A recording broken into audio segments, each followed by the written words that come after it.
नमस्कार, हमारे बुलेटिन में आपका बहुत बहुत स्वागत है और मैं हूं आपके साथ दीपिका ओझा। चलिए शुरुआत करते हैं खबरों की। अल्मोड़ा पुलिस ने नशा तस्करों के खिलाफ बड़ी कार्रवाई की है। पुलिस ने 2 अलग अलग मामलों में 74 ग्राम से ज्यादा स्मैक के साथ 2 तस्करों को गिरफ्तार किया है। पकड़ी गई स्मैक की कीमत 7,46,000 रुपए बताई जा रही है। पकड़े गए आरोपियों की पहचान राजेश कश्यप और लोकेश मेहता के रूप में हुई है। राजेश कश्यप बेस तिराहे से पकड़ा गया, जिसके पास से 54 ग्राम से ज्यादा स्मैक पकड़ी गई, जबकि लोकेश मेहता से 20 ग्राम से ज्यादा स्मैक बरामद की गई। पुलिस अब आगे की कार्रवाई शुरू कर चुकी है। देखिए, जैसा कि माननीय मुख्यमंत्री जी का एक मिशन है, मिशन 2025 ड्रग्स मुक्त देवभूमि, इसी के परिप्रेक्ष्य में हमारी लोकल एसओजी और एनटीएफ की टीम तथा अल्मोड़ा पुलिस की टीम के द्वारा संयुक्त अभियान में 2 अलग अलग मामलों में 2 अलग अलग अपराधी पकड़े गए, जिसमें से एक राजेश कश्यप है जो बिलासपुर रामपुर का रहने वाला है, जिसके पास लगभग 54.5 ग्राम करीब 54.35 ग्राम स्मैक मिली है, जिसकी बाजारू कीमत करीब 5.5 लाख है।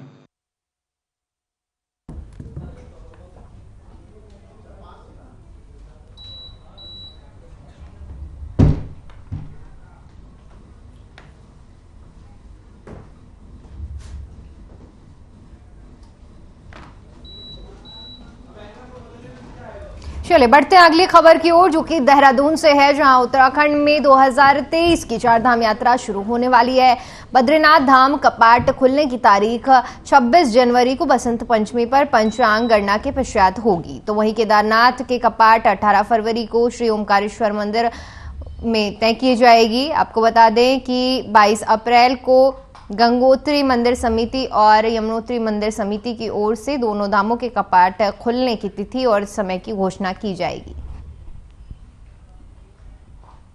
तो 4 धाम यात्रा की शुरुआत को लेकर तारीखों की मतगणना होने वाली है। आपको बता दें कि 4 धामों के जल्द ही कपाट खुलेंगे और जिसको लेकर आने वाली समय में तारीखें तय की जाने वाली हैं।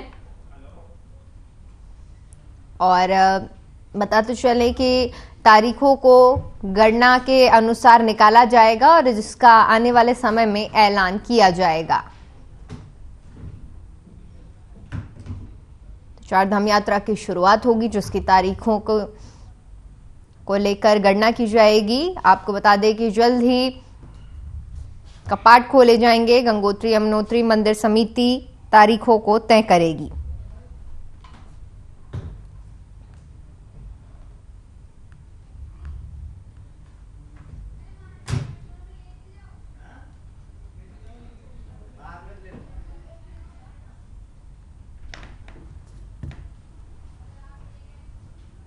जोशीमठ में भवनों में दरार पड़ने का सिलसिला लगातार जारी है। अब तक 760 घर चिन्हित किए जा चुके हैं। राज्य सरकार और केंद्र सरकार मिलकर जोशीमठ में राहत और बचाव कार्य पर नजर बनाए हुए है। जिला प्रशासन की टीम लोगों को विस्थापित करने का काम कर रही है, जबकि जोशीमठ में भावनाओं को तोड़ने वालों पर कार्रवाई भी की जा रही है। मुख्यमंत्री पुष्कर सिंह धामी जोशीमठ में किए जा रहे कार्यों की समीक्षा करके देहरादून वापस लौटे और मुख्यमंत्री की अध्यक्षता में कैबिनेट की बैठक की गई।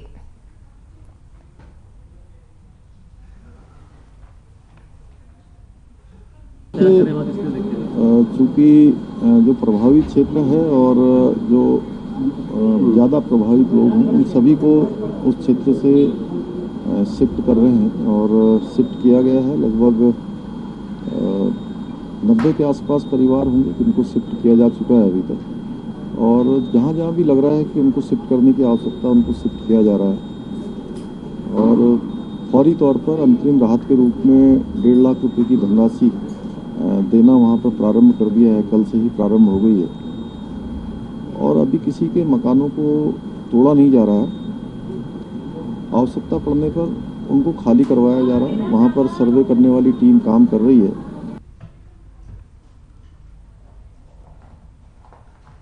चले बढ़ते हैं अगली खबर की ओर। देहरादून में मकर संक्रांति स्नान और 26 जनवरी को देखते हुए प्रशासन और पुलिस अपनी तमाम तैयारियां कर रहे हैं। बता दें कि कोरोना के बाद पहले मकर संक्रांति स्नान पर करीब 10 लाख श्रद्धालु गंगा स्नान करने हरिद्वार पहुंचेंगे, जिसको देखते हुए पुलिस अलर्ट मोड पर है।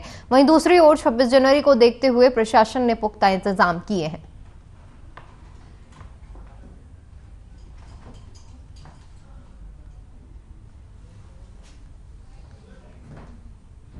ये 2 वर्ष बाद मकर संक्रांति का स्नान पर्व यहाँ पर हो रहा है, क्योंकि 2 वर्ष तक कोविड के कारण इसे प्रतिबंधित किया गया था और हम लोगों ने पुराने रिकॉर्ड्स भी देखे हैं और हम लोगों का अनुमान है कि 8 से 10 लाख के आसपास श्रद्धालु यहाँ आएंगे। पिछले 1 सप्ताह से इसकी तैयारी की जा रही है और इस संबंध में पर्याप्त पुलिस बल भी उपलब्ध हो गया है हम लोगों को, जिनकी ड्यूटियां भी सब लगा दी गई हैं और 7 जोन और 17 सेक्टर में पूरे क्षेत्र को बांटा गया है। इसके लिए zonal police officers, zonal magistrate सबसे महत्वपूर्ण स्नान है। व्यवस्था के हिसाब से भी देखा जाए तो काफी संख्या में लोग, तीर्थार्थी लोग यहाँ पर आते हैं, जो करीब इस बार अनुमान है कि 8 से 10 लाख लोग तो करीब आने चाहिए, क्योंकि मौसम भी ठीक है। 1000 से ऊपर करीब हमारी फोर्स डिप्लॉय की गई है। ट्रैफिक की व्यवस्था को भी देखकर खास फोकस इस बार किया गया कि जिससे जो श्रद्धालु हैं उनको आने जाने में ज्यादा दिक्कतें ना हो। हमेशा जब भी इस तरह के बड़े मेले के आयोजन होते हैं और हमारा 26 जनवरी भी एक पर्व आ रहा है जिसमें संवेदनशीलता बनी रहती है, तो उसको देखते हुए मॉकड्रिल भी की गई है और ड्यूटीरत कर्मचारियों को भी बताया गया है कि अपनी ड्यूटी के अलावा जो है कोई संदिग्ध बैग या कोई व्यक्ति मिलता है तो उसके बारे में भी नजर रखें। तो इसी बारे में ये ब्रीफिंग एक कर्मचारियों को की गई है।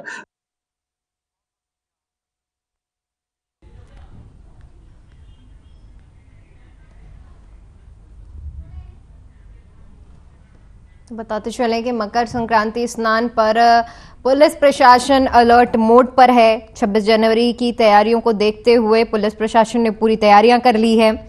बता दें कि कोरोना काल के बाद इस बार 10 लाख लोगों के हरिद्वार आने की संभावना जताई जा रही हैं, जिसको लेकर प्रशासन की तरफ से पूरी तैयारियां कर ली गई हैं।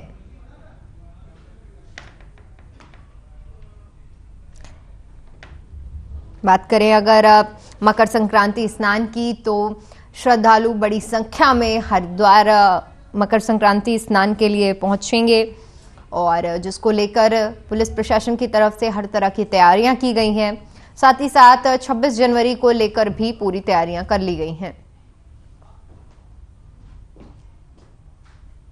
वहीं बढ़ते हैं अगली खबर की ओर, जो कि देहरादून से है, जहां बीते दिनों अधीनस्थ सेवा चयन आयोग की पेपर लीक का मामला सामने आया था, जिसके चलते सभी भर्ती परीक्षाओं को निरस्त कर दिया गया था। जिसके बाद लोक सेवा आयोग से इन सभी परीक्षाओं को करवाने की बात कही गई थी, लेकिन अब 8 तारीख को हुए लोक सेवा आयोग के लेखपाल और पटवारी की परीक्षाओं में भी धांधली नजर आई, जिस पर कांग्रेस ने जमकर सरकार पर निशाना साधा है।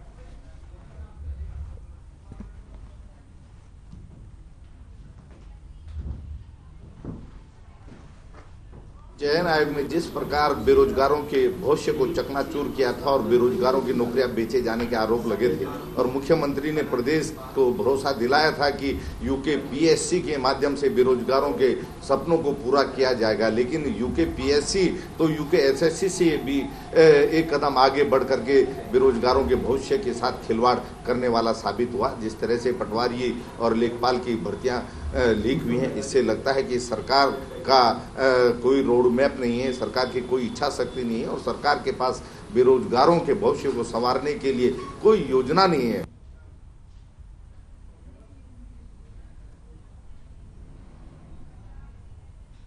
प्रदेश में आयोग भर्ती मामले को लेकर अल्मोड़ा चौगानपाटा में युवा कांग्रेस ने प्रदेश सरकार का पुतला दहन कर विरोध किया। युवा कांग्रेस जिलाध्यक्ष विपुल कार्की ने कहा कि सरकार लगातार युवाओं के भविष्य के साथ खिलवाड़ कर रही है। उन्होंने चेतावनी देते हुए कहा कि अभी तो पुतले दहन के माध्यम से विरोध किया जा रहा है, अगर फिर भी सरकार नहीं चेती तो पूरे प्रदेश में उग्र आंदोलन किया जाएगा।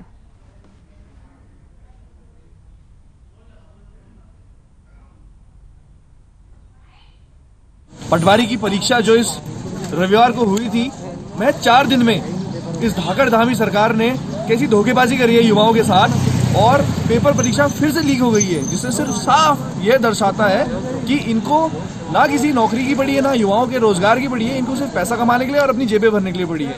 ये आज युवाओं के साथ खिलवाड़ कर रहे हैं, उनकी जो भविष्य है, उनके माँ बापों की जो खुशियां, उनके साथ खिलवाड़ कर रहे हैं। युवा इनका जवाब जरूर देगी।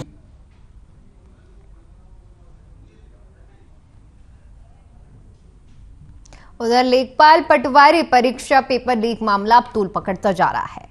बता दें कि इस मामले में एसटीएफ ने मुकदमा दर्ज कर अपनी जांच शुरू कर दी है। इसके साथ ही एसटीएफ ने इस मामले में 5 लोगों को गिरफ्तार भी किया है, जबकि 41 लाख रुपए से ज्यादा की रकम भी बरामद की गई है।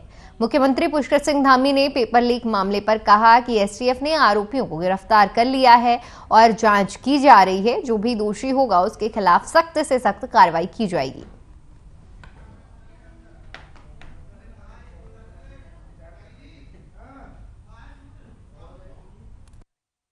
देखिए, चूंकि वो तो जांच के बाद ही पता लगेगा आखिर किस स्तर पर क्या हुआ है, लेकिन जो लोग भी प्रारंभिक तौर पर इस पर पाए गए हैं उनको पकड़ लिया गया है, उनके खिलाफ कार्रवाई हो गई है और भी कड़ी कार्रवाई होगी। और इसमें कोई भी सम्मिलित होगा या किसी स्तर पर भी गड़बड़ी होगी तो वो किसी भी कीमत पर हम बर्दाश्त करने वाले नहीं हैं और उसको नहीं इसी प्रकार से रहने देना है। क्योंकि ये अगर कहीं भी गंदगी है, अधीनस्थ सेवा चयन आयोग हो या हमारी किसी भी और संस्था में,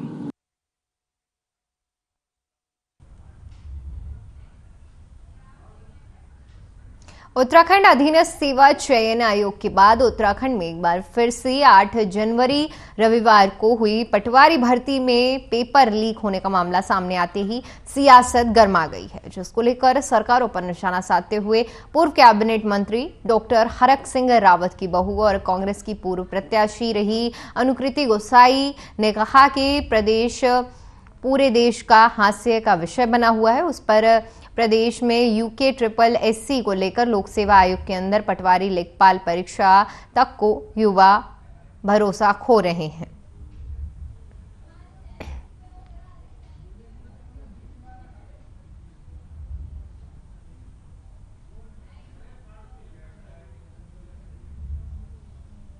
आज जब सरकारें कहती हैं कि युवा जो है वो देश का भविष्य है, लेकिन उन युवाओं के भविष्य के बारे में आज कौन सोचेगा? आज उत्तराखंड जो है वो पूरे देश के अंदर हास्य का पात्र बन गया है। अब चाहे उत्तराखंड के अंदर UKSSC का मामला हो या अब उत्तराखंड लोक सेवा आयोग के अंदर पटवारी लेखपाल की परीक्षा का मामला हो, मैं सोचती हूँ अपने आप में आज ये बहुत दुर्भाग्यपूर्ण बात है कि उत्तराखंड के अंदर युवाओं का इन संस्थानों से विश्वास उठ गया है। ये कैसा दुर्भाग्य है हमारे प्रदेश का कि पहले तो उत्तराखंड की सरकार जो है सालों तक परीक्षा नहीं करा पाती और जब परीक्षा होती है तो उन परीक्षाओं में UKSSC या लोक सेवा आयोग के इस तरीके के घोटाले हो जाते हैं।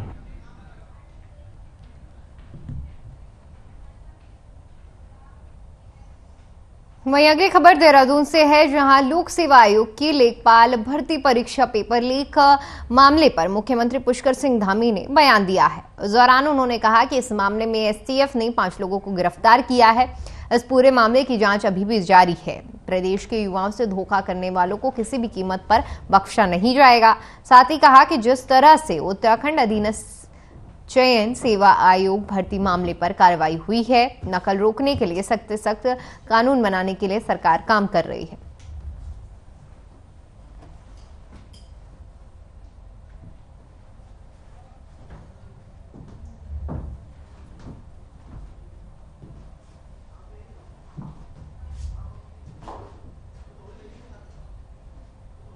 पकड़ लिया गया है, उनके खिलाफ कार्रवाई हो गई है और भी कड़ी कार्रवाई होगी और इसमें कोई भी सम्मिलित होगा या किसी स्तर पर भी गड़बड़ी होगी तो वो किसी भी कीमत पर हम बर्दाश्त करने वाले नहीं हैं और उसको नहीं इसी प्रकार से रहने देना है।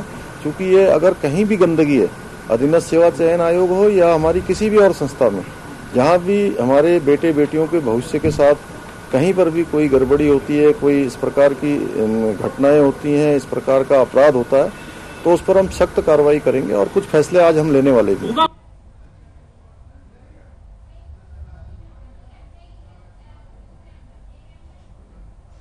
वहीं बड़ी खबर सामने आ रही है देहरादून से, जहां पर कैबिनेट की बैठक हो रही है। आपको बता दें कि कई मुद्दों पर इस बैठक में अहम चर्चा होगी। तो बड़ी जानकारी आपके साथ साझा कर रहे हैं, जहां पर सख्त से सख्त कानून लाए जाने की बात भी करी जाएगी इस बैठक में। आपको बता दें कि प्रदेश में इस वक्त मामला तूल पकड़ता जा रहा है। लेखपाल और पटवारी परीक्षा पेपर लीक का मामला है, जिसको लेकर अब चर्चा की जा रही है, जिसमें आपको बता दें कि बैठक में जोशीमठ और पेपर लीक मामलों को लेकर और साथ ही साथ कई अहम मुद्दों पर चर्चा की जाएगी। इसके साथ ही आपको बता दें कि प्रभावित लोगों को रोजगार देने पर भी चर्चा इस बैठक में की जाएगी। तो बड़ी जानकारी आपके साथ साझा कर रहे हैं, जहां पर पेपर लीक मामले और जोशीमठ आपदा को लेकर बैठक में चर्चा की जा रही है। प्रभावित लोगों को रोजगार देने की रणनीति तैयार की जा रही है। साथ ही साथ आपको बताते चले कि नकल को लेकर भी इस बैठक में रणनीति बनाई जा रही है।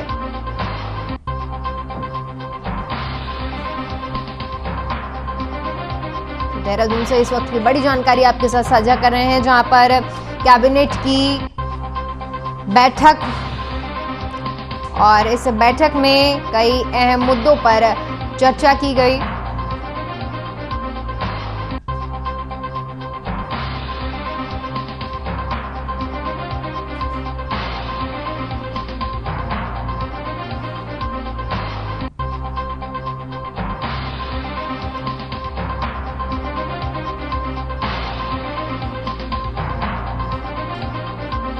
बताते चले कि 8 जनवरी को प्रदेश में पटवारी और लेखपाल परीक्षा हुई थी, और जिसमें पेपर लीक होने का मामला सामने आया था, और जिसके बाद आपको बता दें कि ये मामला अब तूल पकड़ता जा रहा है।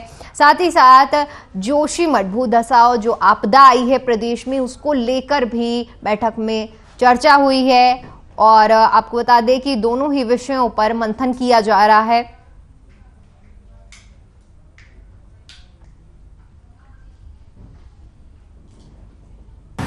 नेचुरल डिजास्टर की डेफिनेशन यही है कि जो मैन मेड नहीं है, मतलब तो वैसे इट्स मैन मेड की नेचुरल ऐसे ही है। आप क्या मान रहे हैं? अब इसमें ये इसको नेचुरल डिजास्टर ही कहेंगे कि ये सदियों पुरानी जो अभी तक जो हमारे पास रिपोर्ट आई है कि ये एक लैंडस्लाइड का मास है, जिसमें जोशीमठ के नीचे जो रॉक हार्ड रॉक होती है वो नहीं है, इसलिए ऊपर जो मास है जिसके ऊपर घर वगैरह बने हैं वो थोड़ा लूज है। अगर हार्ड रॉक होती, जिन शहरों में हार्ड रॉक के ऊपर जो बसे हुए शहर, वहां ये समस्या नहीं है, तो इसलिए ये थोड़ा नीचे जैसे 1976 में थोड़ा सा रिपोर्ट आई थी कि वो समय भी किसका था, तो इसको नेचुरल डिजास्टर ही कहेंगे। पानी इतना आ रहा है वो तो नेचर का ही है, कहां से आ रहा है, तो इसलिए सारे इंस्टीट्यूट लगे हुए हैं कि इसका कारण पता करें ताकि उसका इलाज किया जा सके। वहीं जोशीमठ से इस वक्त की बड़ी खबर सामने आ रही है। आपको बता दें कि सचिव आपदा रंजीत सिन्हा का बयान सामने आया है। कैबिनेट बैठक में जोशीमठ को लेकर चर्चा हुई है, ऐसा उनकी तरफ से कहा गया है। कुल 5 स्थान चिन्हित किए गए हैं। घर का किराया 4 से 5 हजार रुपए दिया जाएगा। तो बड़ी जानकारी आपके साथ साझा कर रहे हैं, जहां पर जोशीमठ को लेकर सचिव आपदा रंजीत सिन्हा का बयान सामने आया है, जिसमें उन्होंने बिजली पानी बिल 6 महीने के लिए माफ करने की बात कही है।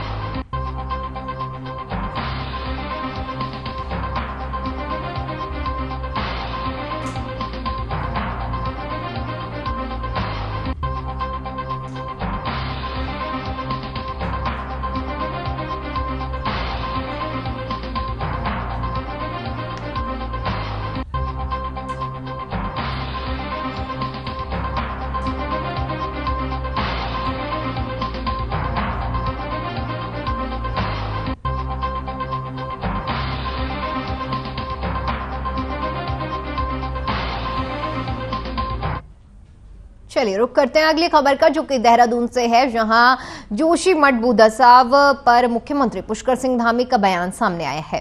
इस दौरान उन्होंने कहा कि जोशीमठ में फिलहाल किसी भी प्रकार से घरों को तोड़ा नहीं जा रहा है। जो भी प्रभावित क्षेत्र हैं और ज्यादा प्रभावित लोगों को उस क्षेत्र से शिफ्ट किया जा रहा है। जानकारी देते हुए उन्होंने बताया कि करीब 90 के आसपास परिवारों को शिफ्ट जा चुका है। जहां जहां भी लग रहा है कि उन्हें शिफ्ट करने की आवश्यकता है, उन्हें शिफ्ट किया जा रहा है।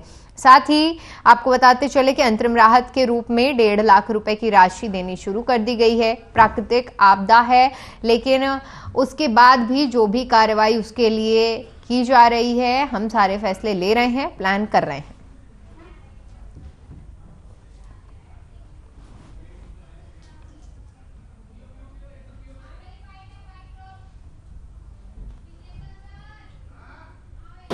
चूँकि जो प्रभावित क्षेत्र है और जो ज़्यादा प्रभावित लोग हैं, उन सभी को उस क्षेत्र से शिफ्ट कर रहे हैं और शिफ्ट किया गया है। लगभग 90 के आसपास परिवार होंगे जिनको शिफ्ट किया जा चुका है अभी तक, और जहाँ जहाँ भी लग रहा है कि उनको शिफ्ट करने की आवश्यकता, उनको शिफ्ट किया जा रहा है। और फौरी तौर पर अंतरिम राहत के रूप में 1.5 लाख रुपए की धनराशि देना वहाँ पर प्रारंभ कर दिया है। कल से ही प्रारंभ हो गई है।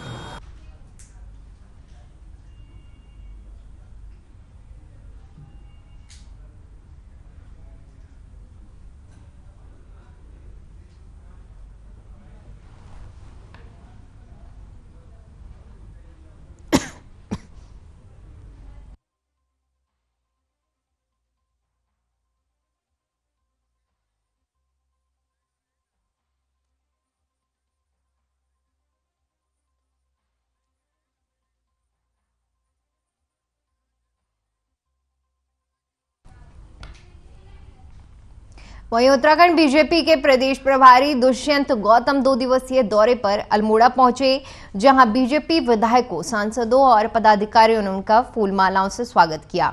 मीडिया से बातचीत करते हुए उन्होंने कहा कि संगठन की मजबूती और कार्यकर्ताओं को राज्य सरकार के विकास कार्यों को जन जन तक पहुंचाने के साथ मंडलों के निर्माण करने के लिए कार्यकर्ताओं से वार्ता की जा रही है।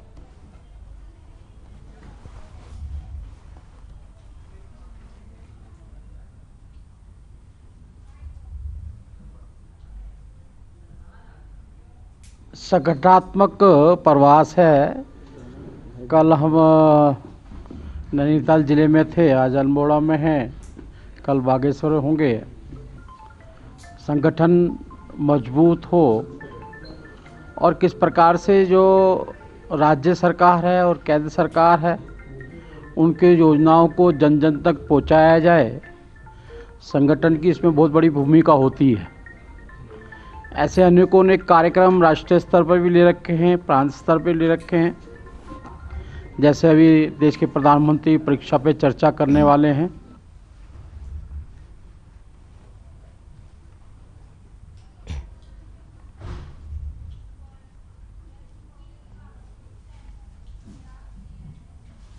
आठ जनवरी को उत्तराखंड लोक सेवा आयोग द्वारा कराई गई लेखपाल और पटवारी भर्ती परीक्षा का पेपर लीक हुआ था, जिस पर विपक्ष लगातार सरकार पर हमलावर है। इस दौरान कांग्रेस प्रवक्ता गरिमा मेहरा दसौनी ने सरकार पर निशाना साधते हुए कहा कि राज्य सरकार ने उत्तराखंड अधीनस्थ सेवा चयन आयोग में पेपर लीक हुआ है। जिन परीक्षाओं का जिम्मा उत्तराखंड लोक सेवा आयोग को दिया गया था, उनसे भी पेपर लीक हो रहे हैं। ऐसे में परीक्षा की पारदर्शिता को कैसे सुनिश्चित किया जा सकता है? ऐसे में प्रदेश में जो भी बच्चे मेहनत के दम पर परीक्षा की तैयारी करते हैं, उनके साथ सरकार लगातार धोखा कर रही है।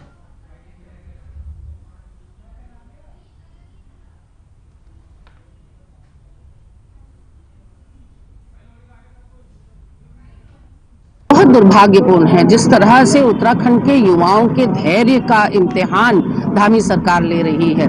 13 परीक्षाएं आपने आनन फानन में यूके SSSC लीक होने के बाद लोक सेवा आयोग को ट्रांसफर कर दी, और उसके बावजूद अब ये दूसरी ही परीक्षा में पेपर लीक का मामला सामने आया है। बहुत मशक्कत करके, मेहनत करके अभ्यर्थी तैयारी करते हैं किसी भी परीक्षा की, और उसके बाद अगर इस तरह से बार बार पेपर लीक होंगे तो कहीं ना कहीं ऐसा साबित हो रहा है कि जो कॉकस है या जो रैकेट है, ये जो परीक्षा माफिया हैं, वो हावी हो रहे हैं धामी सरकार के ऊपर। चलिए, फिलहाल के लिए इतना ही। देश और दुनिया की तमाम बड़ी खबरों के लिए बने रहिए हमारे साथ। नमस्कार।